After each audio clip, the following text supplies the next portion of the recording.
नाज़रीन, आप देख रहे हैं मास्टर टीवी। मैं हूँ याज़ मोरस। प्रोग्राम बातों बातों में आपको खुश आमदीद कहते हैं और आज मेरे साथ प्रोग्राम में डॉक्टर यकूब अरशद मौजूद हैं, जिनके साथ हम गुफ्तगू करेंगे, जो कि पेशे के लिहाज से एक ट्रेनर हैं, रिसर्चर हैं और उस्ताद हैं। उनकी ज़िंदगी तालीम व तरबियत के हवाले से गुज़री है और आज हम ख़ुसूसी तौर पर उनकी ज़िंदगी के बारे में और माशरे के बारे में, समाज के बारे में और मुख्तलिफ़ पहलुओं पर उनके साथ गुफ्तगू करेंगे। सर, डॉक्टर साहब, आपको प्रोग्राम में खुश आमदीद कहते हैं। Thank you. सबसे पहले तो मैं आपसे जानना चाहूँगा, आपकी इब्तदाई तालीम का सिलसिला कहाँ से शुरू हुआ, कहाँ से आपने तालीम हासिल की और कितनी तालीम हासिल की? जी, तालीम का मेरा सिलसिला जो है वो लोरेतो हाई स्कूल, जो किसी ज़माने में मिशन का स्कूल था, बाद में नेशनलाइज हुआ। प्राइमरी से लेके मैंने मैट्रिक वहाँ तक हासिल की। 1973 में मैंने मैट्रिक पास कर लिया वहाँ से। सही। उसके बाद में फैसलाबाद में डोमिनिकन हाउस मैंने ज्वाइन किया और बीए मैंने वहाँ से की, गवर्नमेंट कॉलेज फैसलाबाद से। सही। और उसके बाद कराची में आए। सोशल वर्क का शौक़ था। सोशल वर्क करते करते कैथलिक सोशल सर्विस के साथ, अदारा अबन साहब के साथ, कारितास के साथ, इन बड़े बड़े अदारों के साथ काम करते करते बाहर की फ़ॉरेन ट्रेनिंग्स का मौका मिला। सही। कार्डिनल जोसेफ कडेरो ने मुझे यूथ चैपलन्स की ट्रेनिंग करवाई और मुझे कहा कि डायसिस में एक मसाली यूथ ग्रुप बनाया। आज़म बस्ती में अभी तक ज़िंदा है। कोऑपरेटिव ट्रेनिंग लेने का मौका मिला। थाईलैंड से, बांग्लादेश से, फ़िलिपीन से, ये सब जगह से कोऑपरेटिव्स की, कम्युनिटी ऑर्गेनाइजेशन की ट्रेनिंग लेने के बाद रुझान ऐसा बदली हुआ कि सोशियोलॉजी मेरा बीए में मेजर सब्जेक्ट था। सही। तो मैंने सोशियोलॉजी में एमए किया। सही। और एमए करने के बाद मैंने यहाँ ब्रेक नहीं लगाई, फिर मैंने एनजीओ मैनेजमेंट में एमबीए किया और एमबीए के बाद मैंने अपनी जो आखिरी सीढ़ी है सोशियोलॉजी में मैंने पीएचडी किया कराची यूनिवर्सिटी से। सही। और अब मैं मुख्तलिफ यूनिवर्सिटीज़ में प्रोफेसर हूँ, डेवलपमेंट स्टडीज़ का, सोशियोलॉजी का, क्रिमिनोलॉजी का, एजुकेशन का और इस तरह के जो सोशल साइंस के जितने भी सब्जेक्ट हैं, अल्लाह के फजल से मुझे सब पे महारत है और मैं तकरीबन 4-5 यूनिवर्सिटी में पढ़ा रहा हूँ। और पुलिस ट्रेनिंग कॉलेज रज़ाकाबाद में भी विजिटिंग प्रोफेसर के तौर पे पुलिस अमले को साइकोलॉजी, सोशियोलॉजी, साइकोलॉजी पढ़ाता हूँ। और इस तरह से जहाँ भी कोई मुझे बुला ले। कोऑपरेटिव का मैं मास्टर ट्रेनर हूँ, कम्युनिटी ऑर्गेनाइजेशन का मास्टर ट्रेनर हूँ। अब तक तकरीबन मेरी 8 किताबें हैं जो किसी वक्त भी छप सकती हैं। सही, ज़बरदस्त। डॉक्टर साहब, आपने इतना ये सारा सफ़र अचीव किया है, तालीम का है, तो क्या मोटिवेशन क्या थी आपको? किस चीज़ ने आपको मुतहरक किया था कि आपने तालीम हासिल करनी है और फिर इतनी जो है वो तालीम हासिल करनी के माशरे में एक बेहतर और नाम और मुकाम बना सके? जब मैंने मैट्रिक की तो 5वीं क्लास से लेके मैं 10वीं क्लास तक पोजीशन होल्डर रहा हूँ। सही। और पोजीशन होल्डर के ज़ाहिर है, जो पोजीशन होल्डर होता है उसकी स्टडीज़ बहुत अच्छी होती है। सही। तो स्टडी इतनी अच्छी थी कि आगे पढ़ने का मौका मिला। डोमिनिकन हाउस से बीए किया और डोमिनिकन्स कहते हैं कि आप रहें ना रहें मगर बीए यानी बैचलर ज़रूर बने। वो चाहते हैं कि कम्युनिटी को अच्छे लोग, अच्छे तजर्बाकार, तालीम याफ्ता मसीह मिले। तो उन्होंने इस नुक्ता नज़र के तहत मुझे वहाँ स्कॉलरशिप दिया, जहाँ से मैंने बीए किया। बाकी तालीम मेरी अपनी एफर्ट से की है। कम्युनिटी के साथ काम करने का शौक़ था। आज़म बस्ती सेंट पॉल्स पैरिश में संडे स्कूल चलाया, वहाँ से यूथ ग्रुप बनाया, यूथ को इतनी ट्रेनिंग दी कि वो आज तक ज़िंदा है। 40 साल तक किसी ग्रुप का ज़िंदा रहना बड़ी बात होती है। वहाँ जो मैंने कोऑपरेटिव बनाई अभी तक ज़िंदा है और वो 1 लाख रुपये कर्ज़ा दे रहे हैं अभी। यानी जिस बंदे को वो कर्ज़ा देते हैं उसको सूदखोर से कर्ज़ा लेने की ज़रूरत नहीं है। तो ये इस तरह के कारनामे हैं। जो मुझे शौक़ था मैंने काम किया और साथ साथ ज़ाहिर है मेरा शौक़ था, मुझे ट्रेनिंग्स भी मिलती रही। सही। बहुत बड़ी बड़ी ट्रेनिंग मुझे मिली। यूथ चैपलन होना बड़ी बात होती है। कोऑपरेटिव का मास्टर ट्रेनर हूँ। कोऑपरेटिव का एक्सेस ब्रांडिंग सर्टिफिकेट पाकिस्तान में सिर्फ मेरे ही पास है। इसका मतलब है कि Asian confederation of credit union जैसे अदारे जब चाहें दुनिया के किसी भी ग्रुप को एवेल्यूएशन करने के लिए मुझे हायर कर सकते हैं। सही। डॉक्टर साहब, जैसे आपने बताया कि आपने एजुकेशन और इतने अच्छे अच्छे तालीमी इदारों से जो है वो तालीम हासिल की और ट्रेनिंग के हवाले से आपका एक ख़ास पैशन था। کمیونٹی میں آپ نے بہت کام کیا اور آپ نے جیسے جن اداروں کے نام لیے ہیں یہ وہ ادارے ہیں جو معاشرے میں پائنیئر سمجھے جاتے تھے، جنہوں نے سوشل ویلفیئر کی کمیونٹی ڈیولپمنٹ پہ کی بنیاد رکھی. لیکن یہ اتنی ساری چیزیں ادارے ہونے کے باوجود ہماری کمیونٹی کو اگر ہم دیکھیں تو وہ اس طرح سے اس کی ڈیولپمنٹ نہیں ہو سکی، یا وہ لیڈرشپ یا وہ ادارے سسٹین نہیں کر سکتے. آپ کیا سمجھتے ہیں اس کی وجہ کیا ہے؟ ایک تو تھوڑی سی میں بیک گراؤنڈ بتاؤں گا کہ میں اس فیلڈ میں، آپ نے پوچھا تو میں کیسے آیا. جی جی. تو جب میں بی اے کر کے، جب میں انٹر گریجویشن میں تھا، اس وقت بھی کاریتاس بہت ایکٹیو ہوتا تھا. صحیح. ہریش مسیح صاحب سیمینار کرایا کرتے تھے، اور ہم ہریش مسیح کے وہ ابتدائی اسٹوڈنٹس میں تھے جو ٹریننگ لینے کے بعد فیلڈ میں آئے. صحیح. کراچی میں بھی جب آئے تو ہریش مسیح نے دارا امنو صاحب کے تھرو ایک سیمینار کرایا. وہ ہوتا تھا salt, social awareness leadership training. اب اس ٹریننگ لیڈرشپ سے بہت سے لوگ بھی نکلے بہت سارے ہیں، مگر فیلڈ میں بہت کم ہیں. اس کے بعد ادارہ ابنو صاحب، اس کے بعد کاریتاس، اس کے بعد CSS، یہ سارے وہ ادارے ہیں جو اس زمانے میں کمیونٹی میں بڑی ٹریننگز کروایا کرتے تھے. صحیح.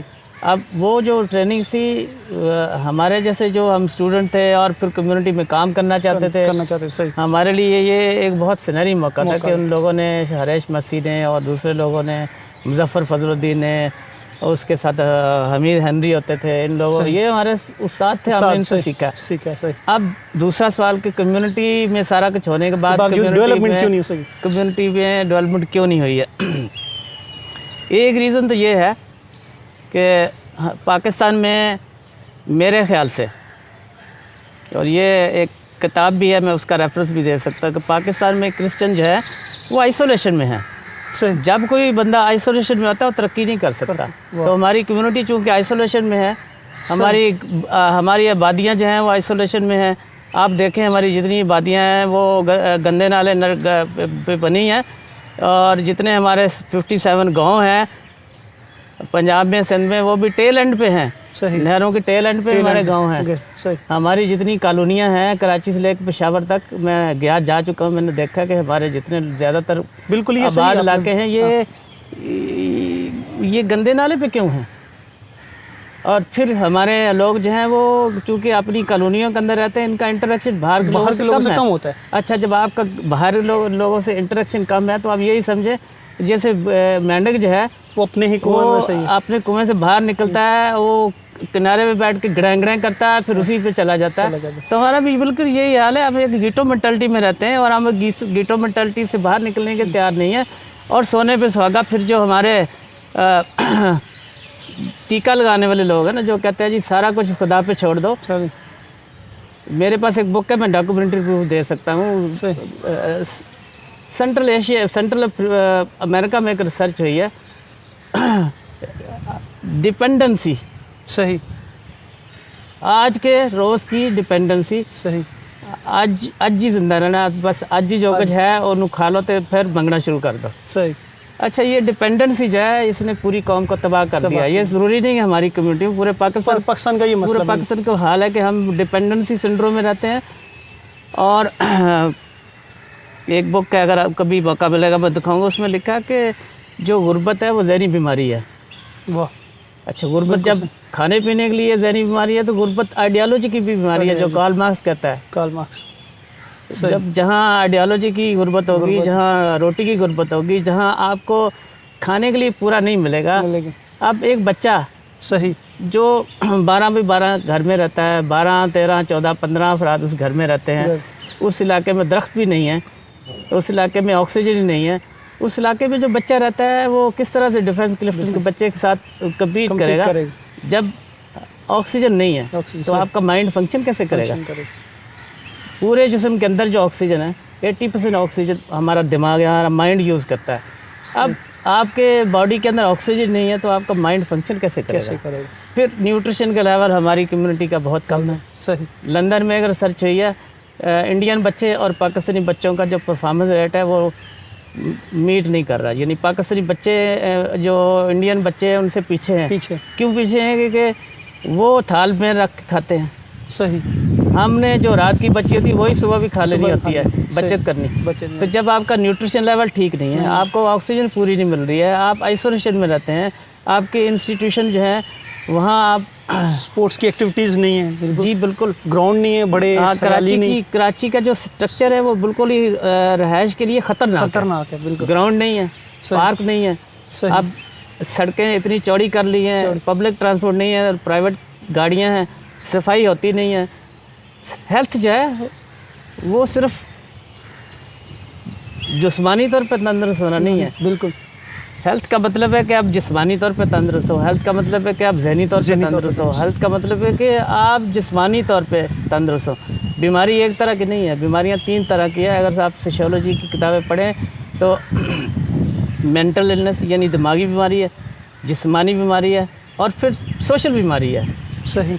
तो हमारा आज पूरा मुआशरा जो है वो समाजी तौर पर बीमार है, ज़हनी तौर पे बीमार है। दुनिया के स्टैंडर्ड से हमारा मुल्क ज़हनी तौर पे डबल बीमारियों का शिकार है, ज़्यादा ज़हनी मसाइल का जी। शिकार और समाजी बीमारियां इतनी हैं कि जब आप गटर पे रहते हैं तो वहाँ आप सांस कैसे लेंगे, वहाँ लड़ाई झगड़े हैं। आप ईसा नगरी या किसी और क्रिश्चियन एरिया में चले जाए, चलो क्रिश्चियन एरिया को छोड़ें, किसी गरीब एरिया में चले जाए जहाँ हिंदू हैं या मुस्लिम हैं, गली में खड़े होकर आप अपना फ़ोन नहीं सुन सकते। तो वहाँ जहाँ इतना शोर होगा वहाँ बच्चा पढ़ेगा कैसे? बच्चे को पढ़ने लिखने का माहौल ही नहीं मिलता, वो तरक्की कैसे करेगा। और फिर पीला स्कूल, सही, पीले स्कूल में भी अगर टीचर अच्छा नहीं है तो म्यार क्या होगा? डिपेंड करता है कि किसी बच्चे को इब्तदाई तालीम जो है वो किस टीचर ने दी है। इब्तदाई तालीम और इब्तदाई सेहत यानी प्राइमरी हेल्थ और प्राइमरी एजुकेशन। बहुत जहाँ प्राइमरी हेल्थ और प्राइमरी एजुकेशन नहीं है वहाँ आप क्या तरक्की करेंगे? वहाँ आप क्या तस्वर करते हैं? बंदा MA करके PhD करने के बाद फिर वो स्कॉलर भी बनेगा। तो यहाँ तो स्कॉलर ऐसे हैं जो ज़्यादातर अपना थीसिस दूसरे लोगों से नकल करते हैं, नकल करने के बाद या नकल करवाए जाते हैं और फिर वो डिग्री ले लेते हैं, फिर अल्लाह मालिक। सही। और डॉक्टर साहब यहाँ हम ब्रेक लेंगे, ब्रेक के बाद वापस आएंगे तो अपनी गुफ्तगू का सिलसिला जारी रखेंगे। नाज़रीन हमारे साथ रहिएगा।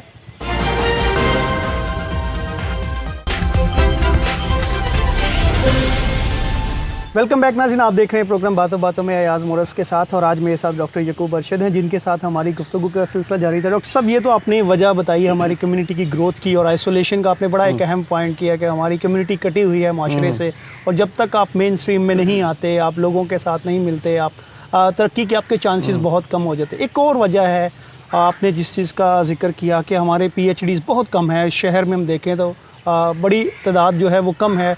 दूसरी तरफ हमारे इंस्टीट्यूशंस इतने ज़्यादा हैं, हमारे अदारे इतने ज़्यादा हैं, और एक आम तासुर है कि शायद हमारे लोगों के लिए अपने इंस्टीट्यूशन में अपॉर्चुनिटी ज़्यादा है। इतना सारा होने के बावजूद हम तालीमी लिहाज से पीछे क्यों हैं? मेरे भाई, कभी आप सेंट पैट्रिक में जाकर देखें तो सेंट पैट्रिक में जाकर देखें कि वहाँ जो है कम्युनिटी के बच्चों की परसेंटेज क्या है। सही। आप किसी दूसरे में चले जाएं, आप किसी इस्माइली स्कूल में चले जाएं, आप किसी जमात के स्कूल में चले जाएं, आप किसी दूसरे कम्युनिटी स्कूल में चले जाएं, आप देखें कि वहाँ परसेंटेज क्या है। इवन जो रेंजर्स के स्कूल हैं या जो कोस्ट गार्ड के स्कूल हैं, आप करंगी कोस्ट गार्ड के स्कूल में चले जाएं, वहाँ जो कोस्ट गार्ड के एम्प्लॉई हैं उनके बच्चे की फ़ीस आधी है। सही। क्या सेंट पैट्रिक में क्रिश्चियन बच्चे की फ़ीस आधी है? सही। सवाल ही पैदा नहीं होता। अच्छा, मैं ये भी नहीं कहता कि लाजमी बात है कि बच्चे को कंसेशन फिर पड़ेगा। मेरे बच्चे सेंट पैट्रिक में पढ़ते रहे, मैंने कंसेशन नहीं लिया, मैं पूरी फीस देता था, बाज़ार को मैं पे कर सकता था। मैं नहीं चाहता था कि मेरे बच्चे इन्फीरियरिटी कॉम्प्लेक्स का शिकार। सही। हमारे पास कम्युनिटी में एजुकेशन का कोई प्लान नहीं। सही। हमारे पास कम्युनिटी में हेल्थ का कोई प्लान नहीं है। हमारे पास कम्युनिटी में सेहत व सफाई और रोज़गार का कोई प्लान नहीं है। हमारे जितने अदारे हैं मैं तकरीबन सब में काम कर चुका हूँ, या मैं एम्प्लॉई रह चुका हूँ या मैं उनके बोर्ड पर रह चुका हूँ। हमारे अदारों के पास कम्युनिटी डेवलपमेंट का मैं दावे से कहता कोई प्लान नहीं है। अगर है तो वो कम्युनिटी की नीड पूरी करने के लिए नहीं है। आप कंपेयर कर लें अपने आप को इस्माइलियों के साथ, ठीक है। एक फार्मूला आप कहेंगे जी वो भी तो आइसोलेशन में रहते हैं। सही। अच्छा, वो आइसोलेशन में रहते हैं मगर उनका कम्युनिटी का प्लान इतना स्ट्रांग है कि जितनी उनकी कॉलोनियाँ कराची में, मैंने आगा खान यूनिवर्सिटी में काम किया है, मैंने जब आगा खान इकनॉमिक प्लानिंग बोर्ड के साथ ऑप्स में काम किया, मैं सेक्रेटरी जनरल था, डोसा सब प्रेसिडेंट थे कोऑपरेटिव अलायंस में, हमने बड़ी कोशिश की। अच्छा, एक बात ये है, ये आइसोलेशन होना भी कोई बहुत बुरी बात नहीं है। सही। اچھا اس کے ساتھ اگر آئسولیشن میں آپ ہیں مگر آپ کے جو بنیادی ادارے ہیں اگر وہ ہیں تو آپ اوپر جائیں گے، اگر آپ کے پاس بنیادی ادارے نہیں ہیں تو آپ اوپر نہیں جا سکتے۔ بنیادی ادارے کا مطلب ہے کہ محلہ اگر ہے تو وہاں محلہ کمیٹی لوگ بیٹھ کے اپنے مسئلے حل کریں، وہاں ایک تعلیمی کمیٹی ہو کہ لوگ تعلیمی کے مسئلے حل کریں، وہاں کوئی معاشی ادارہ ہو کہ لوگوں کے معاشی مسائل حل کریں۔ تو یہ جب بنیادی ادارے کمیونٹی کے اندر نہیں ہیں تو پھر ترقی نہیں ہو سکتی، پھر لوگ ایک دوسرے کی ٹانگ کھینچتے ہیں کیونکہ کوئی آگے، اور شاید یہی وجہ ہماری کمیونٹی میں بھی ایسا ہی ہے کہ ہم آگے کوئی ماڈل نہیں ہے۔ اچھا ماڈل بھی کیا ہے، ہمارے سیاستدان جو ہیں وہ کیا ہے، جو ان کی پارٹیاں ہیں وہ تو سیٹوں کی پارٹیاں ہیں۔ جب آپ کے پاس سیاسی ادارہ ہی نہیں ہے، جب آپ کے پاس سماجی ادارہ ہی نہیں ہے، جب آپ کے پاس مالی ادارہ ہی نہیں ہے، جب آپ کے پاس محلہ میں معمولی جھگڑے بھی حل کرنے کا سٹرکچر نہیں ہے، تو پھر یہاں غربت، لڑائی جھگڑے اور یہ سارا کچھ جو سوشل ایولز اگر وہ ہوں گی تو ترقی کہاں سے ہوگی؟ تو بنیادی طور پہ اگر ہماری برادری ترقی کرنا چاہتی ہے، یہاں ہمارا ملک ترقی کرنا چاہتا ہے، برادری کو چھوڑے ایک کونے میں ہمارا ملک بھی اگر ترقی کرنا چاہتا ہے تو یونٹ کیا ہے؟ فیملی، اور فیملی کے بعد وہاں کوئی انجمن ہو جو مسائل حل کرے، بیٹھ کے لوگوں کے چھوٹے چھوٹے جھگڑے ہوتے ہیں پولیس کے پاس جاتے ہیں، لوگوں کے چھوٹے جھگڑے ہوتے ہیں پولیس کے بعد کورٹ میں جاتے ہیں اور سالوں سال لوگ لڑتے رہتے ہیں۔ محنت کی کمائی، لوگوں کے پاس جو محنت کی کمائی ہے، جو ہارڈ ارن منی ہے کرسچنوں کی، وہ کہاں جاتی ہے؟ نمبر 1 پولیس لے جاتی ہے، نمبر 2 سود خور لے جاتا ہے، وہ سود خور چاہے کرسچن ہو، چاہے ہندو ہو، چاہے وہ کوئی بھی پٹھان ہو، وہ سود خور کے پاس چلی جاتی ہے۔ اس کے پاس جو تھوڑی بہت آمدنی بچتی ہے وہ شراب خانے لے جاتے ہیں۔ آپ کسی علاقے میں چلے جائیں کرسمس کے موقع پر اگر سارا دن پی پلا کے رات کو وہاں کرسچن لڑ جھگڑ کے تھانے نہ پہنچے ہوں تو پھر کہنا کہ میں غلط کہہ رہا ہوں۔ بالکل ایسے ہی صورتحال، ایسی سچویشن ہے۔ کرسمس کی شام کو میں کئی دفعہ کئی علاقوں کا وزٹ کرتا ہوں کہ دیکھوں کہ یہاں پینے والے جو ہیں ان کا کیا حال ہے، لڑائی جھگڑا ہوتا ہے، پھر اینڈ کہاں ہوتا ہے؟ جو بچا ہوتا ہے وہ جا کے تھانے میں ہوتا ہے، چاہے وہاں دوبارہ کسی اور سے سود پہ پیسہ اٹھا کے بندے کو رات جیل تھانے میں نہیں رہنا چاہیے، بندے کو رات واپس آنا چاہیے، چاہے وہ لاکھوں روپیہ رشوت دے کے واپس آ جائے۔ تو جہاں یہ ساری ایولز ہیں وہاں ترقی کیسے ہوگی؟ صحیح، ترقی اس وقت ہوگی جب ادارے بنیں گے اور ادارے یہ ساری سماجی برائیوں کو روکیں گے اور لوگوں کو مشورہ دیں گے کہ انسانوں کی طرح رہیں، جانوروں کی طرح نہ رہیں۔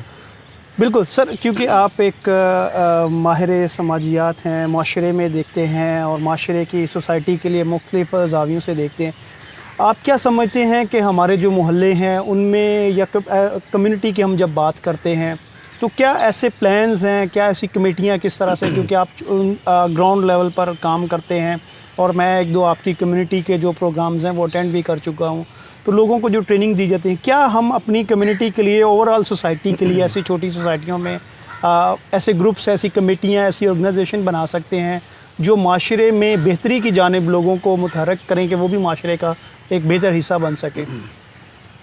دیکھیں معروف بھائی، پہلی بات یہ ہے کہ ہمارے جتنے علاقے ہیں نا، آپ میری باتوں پہ یقین نہ کریں، آپ جا کے دیکھ لیں۔ صحیح، اگر وہاں ایک کمیٹی ہے تو پھر تو ٹھیک ہے، وہاں اگر 50 کمیٹیاں ہیں تو پھر کام کیسے ہوگا؟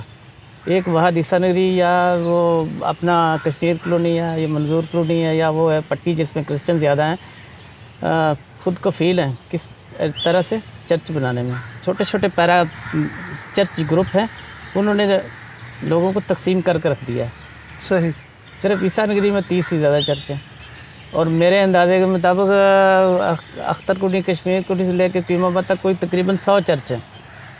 اچھا، چرچ ہونا یا گروپ بنانا یا تعلیمی یا مذہبی پروگرام رکھنا کوئی بری بات نہیں ہے، صحیح، مگر یہ جو آپس میں ٹکراؤ ہے نظریات کا، یہ خطرناک ہے، اور پھر میں کمیونٹی کو نقصان پہنچاتا ہے۔ جی، اور میں تو کئی کلیسیاؤں میں جا کے تجربے کے طور پہ لیکچر بھی سن چکا ہوں کہ دوسرے چرچ میں نہیں جانا۔ صحیح، یہ جو نفرت ہے، یہ جو سارا پلپٹ سے کھڑے ہو کے پریچ کرنے والا کہتا ہے کہ ہمارا مقابلہ ان سے ہے۔ صحیح، بھائی کس چیز کا مقابلہ ہے؟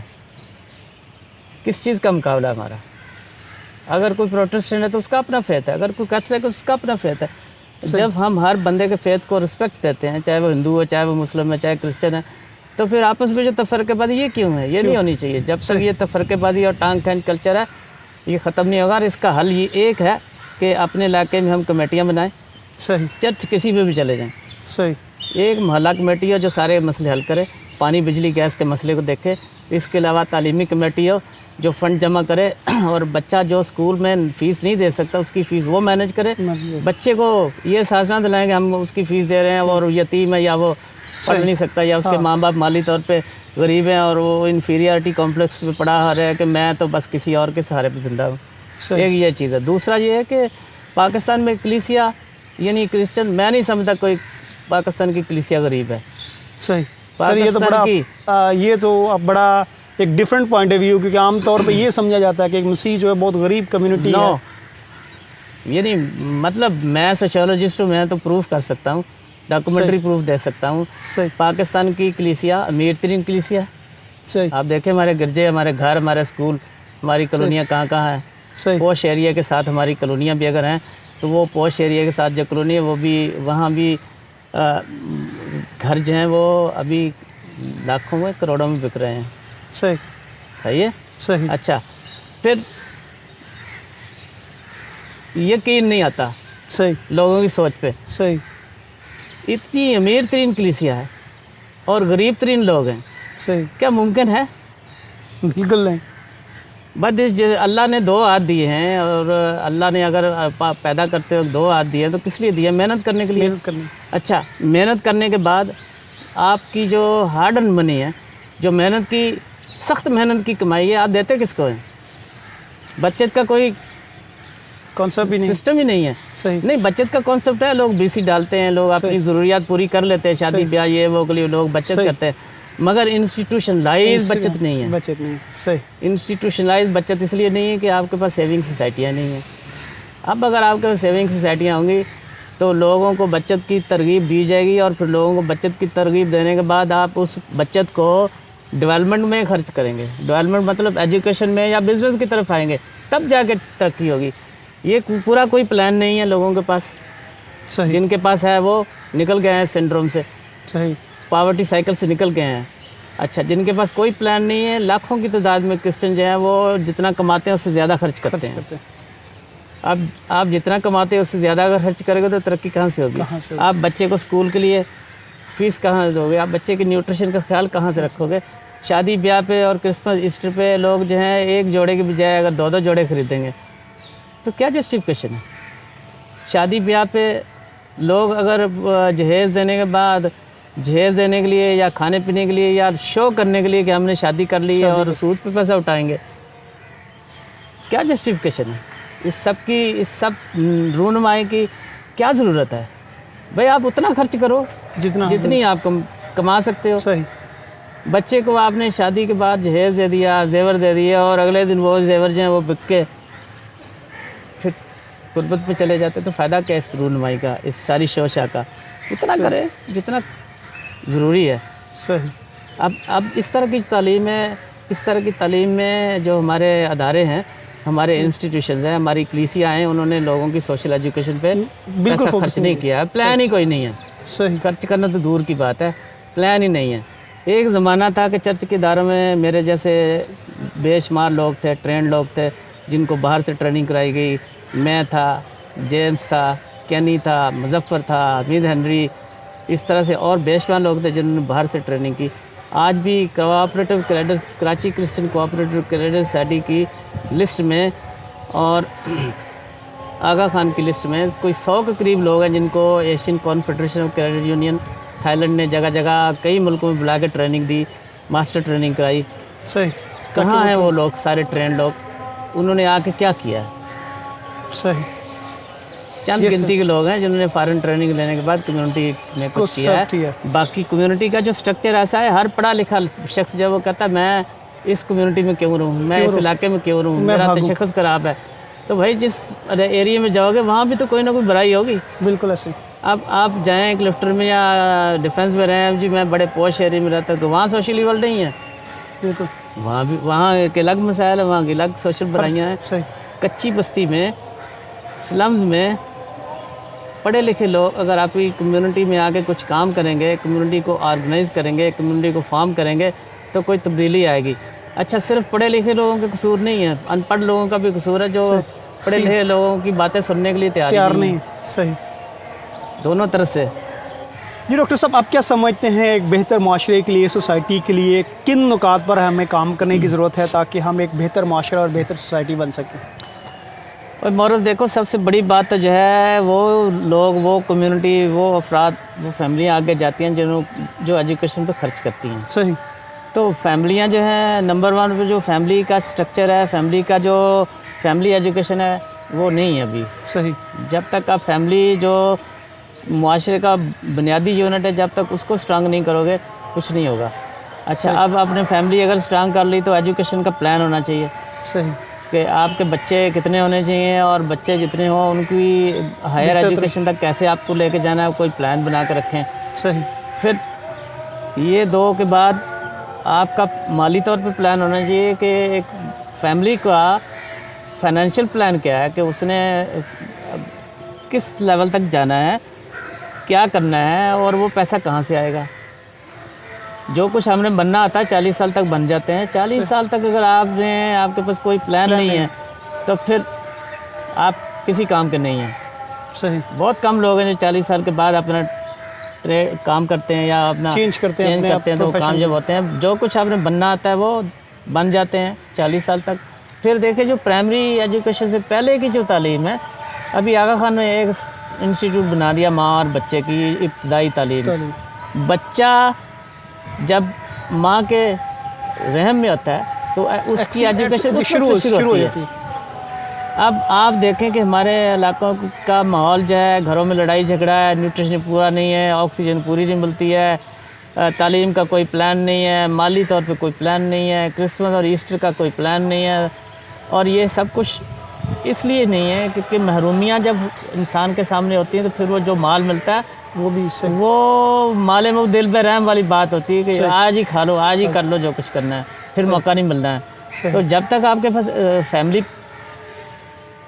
एजुकेशन, प्राइमरी एजुकेशन और फिर आपके पास प्राइमरी हेल्थ और फिर सबसे बड़ी बात जो अभी पहले भी कह चुका हूँ कि जो हमारा रहायशी स्ट्रक्चर है, शहर का जो स्ट्रक्चर है वो रहायश के असूलों के मुताबिक नहीं है। सही। तो उसी तरह से जो गरीब कॉलोनियाँ हैं उनका जो रहायश का स्ट्रक्चर है वो भी रहायशी ज़रूरियात के मुताबिक नहीं है। सही।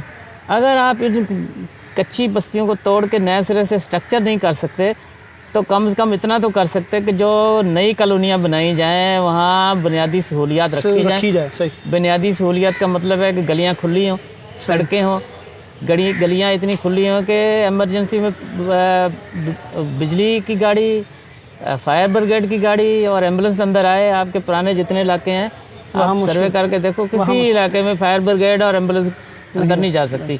पुराने एरिया में मुर्दे भी जो लोग हैं वो चादर में रख के दो तरफ से लोग पकड़ के उसको बाहर निकालते हैं। तो ये तो जो स्ट्रक्चर है ये तो रहायश के असूलों के खिलाफ है। सही। इसको नए सिरे से जो कॉलोनियाँ बने, वहाँ पार्क हो, वहाँ ग्राउंड हो, वहाँ स्कूल हो, वहाँ कम से कम डिस्पेंसरी या डायग्नोस्टिक सेंटर हो कि रात को अगर किसी को तकलीफ़ हो तो डिस्पेंसरी डायग्नोस्टिक सेंटर में चला जाए। वहाँ एम्बुलेंस का सिस्टम हो कि अगर रात को किसी को ज़रूरत पड़ती है तो एम्बुलेंस अफोर्ड कर ले। अब दिन के वक्त भी कराची की सड़कें इतनी जाम रहती हैं कि हमारा जो सोशल सेंस है वो ख़त्म हो गया। आप देखें कि हम एम्बुलेंस को रास्ता नहीं देते हैं। सही। सरकार ने बड़े बड़े पुल बना दिए, करोड़ों रुपए लगा के पुल बना दिए। मैंने ये क्वेश्चन किसी बड़े फोरम पे भी किया था कि सरकार ने जब बड़े बड़े पुल बना दिए हैं, फ्लाईओवर बना दिए करोड़ों के, सिग्नल फ्री कॉरिडोर बना दिए, तो क्या वहाँ हज़ारों रुपये लगा के उस पुल के नीचे पखाना करने की जगह नहीं बनाई जा सकती थी? आप किसी भी पुल पे जाके देखें, पुलों की एक तो सफाई नहीं होती है, रात को वहाँ क्रिमिनल लोग डेरा जमाए होते हैं। पुल जितने बने हैं कराची में, वहाँ जो डिसेबल्ड लोग हैं, जो बूढ़े लोग हैं, उनके उतरने के लिए, चढ़ने के लिए कोई सीढ़ी नहीं है, कोई रास्ता नहीं है। फिर कराची के जितने पुल बने हैं, आप सर्वे करके देखें, सब के नीचे लोगों ने अपनी ज़रूरत पूरी की होती है। तो क्या हज़ारों रुपये लगा के वहाँ टॉयलेट नहीं बन सकते थे? जब सिविक सेंस पूरी कौम में नहीं है, सिविक सेंस हमारे प्लानर्स में नहीं है, तो फिर ये सिविक सेंस जो है हमारे कच्ची बस्ती के लोगों में कहाँ से आएगी? अब आप देखें, ये कोविड-19 जो है, इससे बचने का क्या तरीका है? दवाई तो है नहीं है, सही, वैक्सीन भी नहीं है, प्रिवेंशन है। प्रिवेंशन क्या है कि आपने मास्क लगाना, हाथ धोने, और आपने अपने हाथ धोने और फिर ख्याल के रखना है کہ آپ کو اگر کھانسی آتی ہے تو آپ کوشش کریں کہ ہاتھ سامنے رکھ لیں, بازو سامنے رکھ لیں, ماسک سامنے رکھ لیں. بے شمار لوگ جب کھانستے ہیں تو ان کی تھوک جو ہے قریب لوگوں کے پاس جاتی ہے. پھر ہم اتنے عقل مند لوگ ہیں, پان سگریٹ گٹکا کھاتے ہیں اور پچکاری سڑک پہ مارتے ہیں. اور اللہ کے بندو, یہ سرکاری سڑک جو ہے یہ قوم کے پیسوں سے بنی ہے, قوم کے پیسوں سے مینٹین ہوتی ہے, ہمارا ٹیکس اس پہ لگتا ہے. اور جب ہمارے شہری میں اتنی سیوک سینس ہوگی کہ ہم سمجھتے ہیں کہ یہ سڑک, یہ بلڈنگ, یہ اسکول, یہ بینک, یہ سرکاری ہے اور اس سرکار کو نقصان پہنچانا ہمارا اپنا فرض بنتا ہے, تو پھر یہ سوشل سیوک سینس, شہری تعلیم جب نہیں ہوگی تو ترقی کہاں سے آئے گی؟ ہم اپنے ہاتھ سے اپنی املاک کو آگ لگاتے ہیں. ہم اپنے ٹیکس منی سے جس بینک کو, جس اسکول کو, جس سڑک کو بناتے ہیں اس پہ پچکاری مار کے اس کا بیڑا گرک کرتے ہیں. کچرا اپنے گھر کا نکال کے دوسرے گھر کے سامنے پھینکتے ہیں. میری بات پہ یقین نہ کریں, آپ سروے کریں, کسی پل پہ جا کے دیکھ لیں, کسی پیڈسٹل پل پہ دیکھ لیں, کبھی صفائی ہوئی ہے؟ کچرا وہاں پڑا ہوتا ہے, اس پل کے نیچے بھی کچرا پڑا ہوتا ہے, ڈھیروں ڈھیر کچرا پڑا ہوتا ہے. اور کچرا اٹھانے میں کون سا ٹائم لگتا ہے؟ سرکار اگر نہیں اٹھاتی ہے تو آپ اگر اپنے محلے کی کوئی کمیٹی بنا لیں گے اور اپنے ایریے کے ڈی سی سے, یونین کونسل سے یا کمشنر سے لنک میں رہیں گے اور 2 4 6 ماہ کے پریشر کرنے کے بعد اگر آپ وہاں کی جو کمیٹی ہے وہ یونین کونسل کو پریشرز کرے گی, ڈی سی یا کمشنر یا جو بھی متعلقہ ادارے ہیں, اگر ان کو آپ پریشرز کرو گے تو صفائی ہونا شروع ہو جائے گی. اچھا, اس کے ساتھ ساتھ جو میں کہتا ہوں کہ پولیس, ہمارے لوگ جو پولیس کو اپنی ہارڈ منی دیتے ہیں, اس کا حل بھی ہے. اس کا حل یہ ہے کہ سٹیزن کمیونٹی پولیسنگ بنا دیں. سٹیزن کمیونٹی پولیسنگ جب بنا دیں گے تو آپ کے پولیس کے مسائل جو ہیں وہ علاقے میں حل ہو جائیں گے. پولیس آپ کے ساتھ مل کے کام کرے گی, پولیس آپ کے ساتھ مل کے کرائم کنٹرول کرنے کی کوشش کرے گی. تو اب حل تو ہے, لیکن وہ ول اور وہ ول نہیں ہے. اس لیے نہیں ہے کہ تھانے کے مخبر ہر ایریے میں ہیں, جو تھانہ ان مخبر سے پلتا ہے, اور یہ مخبر تھانے کے ساتھ مل کے اپنے سفید کپڑے پہن کے سارا دن گھومتے ہیں. صحیح. تو جب اس طرح کی صورتحال ہوگی کمیونٹی میں, ترقی کہاں سے آئے گی؟ صحیح. ترقی کے لیے ضروری ہے کہ لوگ جو ہیں وہ جو دوبارہ غور کریں, بیٹھ جائیں, اپنے ادارے بنا لیں, اپنی کمیٹیاں بنا لیں. میں نے کچھ کمیٹیاں بنائی ہیں, وہ کوآپریٹو بھی ہے اور وہ سوشل بھی ہیں, کچھ کرسچن بھی ہیں, کچھ مسلم بھی ہیں, کچھ ہندو علاقے میں ہیں. ماڈل کے طور پہ ایک سوسائٹی میں نے رجسٹر کرائی تھی آج سے 5 6 سال پہلے, پیپلز کالونی کراچی میں ہے, جس کا ایک چھوٹا سا گاؤں علاقہ ہے, بتھا ٹاؤن ویلفیئر کمیٹی. اس کو انہوں نے مجھے کہا جی آپ ہمیں ٹریننگ دیں, رجسٹر کروا دیں. ان کی تنظیم میں نے بنائی, میں نے رجسٹر کرائی, ٹریننگ میں نے دی ہے. اس وقت وہ ڈسٹرکٹ کی بہترین کمیٹی ہے, محلہ کمیٹی ہے. صفائی وہ خود کراتے ہیں. اسٹریٹ لائٹ انہوں نے لگوا دی ہے, کچرا روزانہ اٹھتا ہے, علاقے میں درخت لگا دیے ہیں, علاقے میں پارک بنا دیا ہے, علاقے کا سیکیورٹی کا مسئلہ وہ کمیٹی حل کر دیتی ہے. تھانے کے ساتھ, ڈی سی کے ساتھ مل کے یا سوشل ویلفیئر کے ادارے کے ساتھ مل کے یہ لوگ اکثر پروگرام کرتے ہیں. کمیونٹی پوری ایک جگہ جمع ہوتی ہے, کمیونٹی مل کے چندہ جمع کرتی ہے, اور اس ایریے میں جتنے یتیم, جتنی بیواں ہیں, ان کو بغیر ڈکلیئر کیے, بغیر بتائے راشن ان کے گھر میں جاتا ہے. محتاج کوئی نہیں ہے. اسے ایک ایریے کی کیس اسٹڈی ہے, آپ اس کو کسی وقت جا کے دیکھ لینا. تو یہ جو سیمپل ہے, اس طرح کی کمیٹیوں کے سیمپل ہر ایریے میں ہوں گے تو ایک تو لوگ جو ہیں ان میں سیکیورٹی آئے گی, دوسرا ڈپینڈنسی ختم ہوگی, تیسرا یہ جو ہے جی وہ بھوکا ننگا ہے یا یتیم ہے وہ بھیک مانگے گا, تو ڈپینڈنسی تو ہوگی نا. جب تک ڈپینڈنسی ہوگی لوگ ذہنی طور پہ آزاد نہیں ہوں گے تو کام کیسے کریں گے؟ اس طرح کا جو سٹرکچر ہے وہ ہر ایریے میں بنا لیں, اور پھر کوآپریٹو بنا لیں, تاکہ مالی حالت جب کسی کی خراب ہو تو وہ کسی سود خور کے پاس یا بینک کے پاس یا بغیر شرمندہ ہوئے اپنی کمیونٹی سے, اپنی کوآپریٹو سے پیسہ لے کے اپنی مدد آپ کے تحت اپنے مسئلے حل کر لیں. صحیح. Thank you so much doctor صاحب, آپ نے اتنی تفصیل سے آج گفتگو کی اور ہمیں وقت دیا, آپ کا بہت بہت شکریہ. تھینک یو ڈاکٹر صاحب, ونس اگین بہت بہت شکریہ, آپ نے ہمیں ٹائم دیا. مورز بھائی آپ کا بہت شکریہ. میں آپ کو بڑا اپریشیٹ کر رہا ہوں کہ آپ کمیونٹی کے لیے اپنے چینل سے بے شمار اویئرنیس کے پروگرام کرتے ہیں. یہ صدقہ جاریہ جو آپ ادا کر رہے ہیں, یہ بہت بڑے بڑے اداروں کو کرنا چاہیے تھا. آپ ایک چھوٹی سی ایفرٹ ہے اور یہ ایفرٹ جو ہے اس کو جاری رکھیں گے تو آپ ایک دن یہ بڑی بنے گی. اصل میں کمیونٹی کو اویئرنیس کی ضرورت ہے جو آپ دے رہے ہیں, اس کو جاری رکھیں. Thank you so much. Thank you. ناظرین اسی کے ساتھ آپ سے اجازت چاہیں گے. اپنا بہت سارا خیال رکھیے گا. Thank you very much.